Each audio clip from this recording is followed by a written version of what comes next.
Pour ceux qui, quelque part, connaissent les temps et les circonstances, ils savent qu'il ne faut pas toucher à ce mois. Il ne faut pas faire des problèmes en ce mois. Même si tu étais un homme ou une femme à problème, ou alors tu es quelqu'un qui opère dans le monde des ténèbres, même les ténèbres savent qu'il faut se taire en ce mois.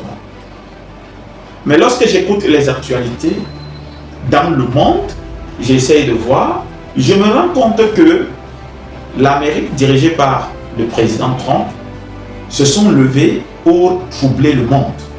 Et je dis, ils ont choisi un mauvais moment. Parce que le Dieu que nous servons n'est pas le Dieu de l'injustice. La Bible déclare qu'il fait justice à tout le monde. Que ce soit pour les chrétiens ou pour les musulmans.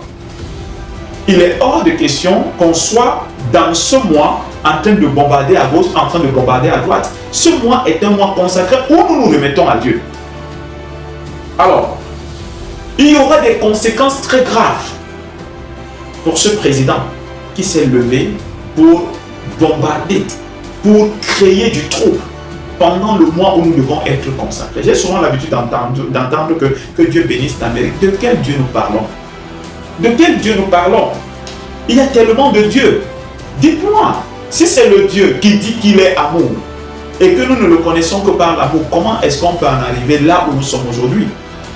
Je dis et je répète que celui qui trouble ce mois, ou celui qui a mis la main sur ce mois pour le détruire, pour introduire la méchanceté, pour introduire le désordre, pour amener ici le trouble, cette personne aura des représailles énormes.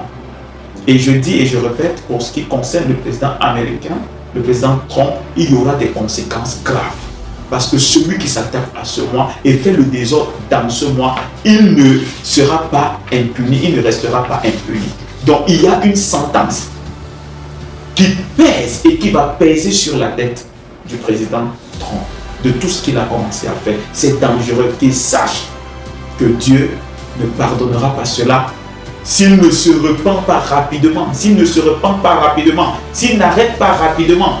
Parce qu'il a encore une possibilité d'arrêter. S'il n'arrête pas rapidement, ça sera grave, très grave.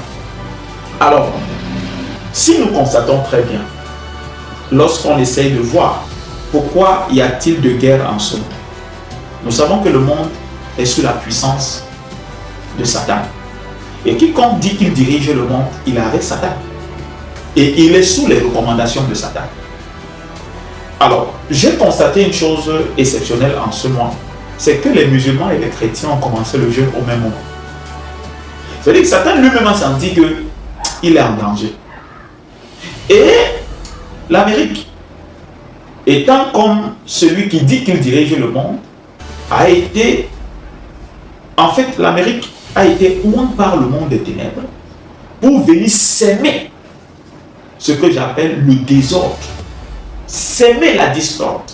Mais pourtant, ce moment-là ne coïncide pas en vain. D'habitude, les chrétiens commencent leur carême à leur temps. Des fois, ce sont les musulmans qui commencent à leur temps. Mais cette année, en ce mois, je vous le dis, à partir du mois de février, les chrétiens et les musulmans ont commencé le carême au même moment. Cela signifie que cette union entre Ismaël et Isaac dit que le diable a vraiment chaud. Et le diable ayant chaud, utilise Israël, qui est Isaac, pour essayer de détruire son propre frère, qui est Ismaël. Les chrétiens et les musulmans sont frères, sont les enfants issus d'Abraham. Le trouble ici, c'est celui qui monte l'un contre l'autre. Mais les deux sont issus d'Abraham. Et les deux sont loin. Alors, le diable sait que lorsque les chrétiens et les musulmans comprendront qu'ils ont un seul Père, Abraham, et un seul Sauveur, Jésus-Christ, il sera en danger. Alors, lorsque nous voyons donc l'Amérique se lever et créer ce trouble, nous comprenons que il se sent en danger. Son règne se sent en danger.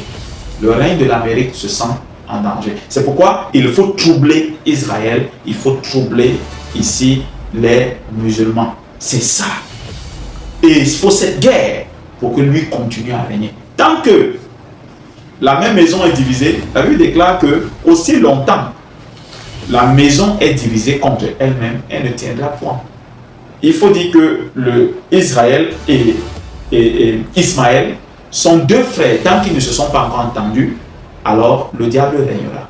Et le diable règne comment? Au travers du pays qu'il utilise, l'Amérique, pour les mettre en discorde, pour les mettre dans un état où nous nous rendons qu'ils s'entretuent. On a l'habitude de dire que diviser pour mieux régner. Alors, si on ne divise pas, on ne peut pas régner. Selon le monde. Selon Dieu, on unit pour mieux régner.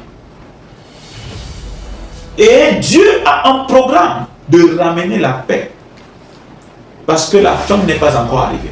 Il y a toutes ces guerres qui se font, mais je vous dis, l'ennemi n'imposera pas sa volonté.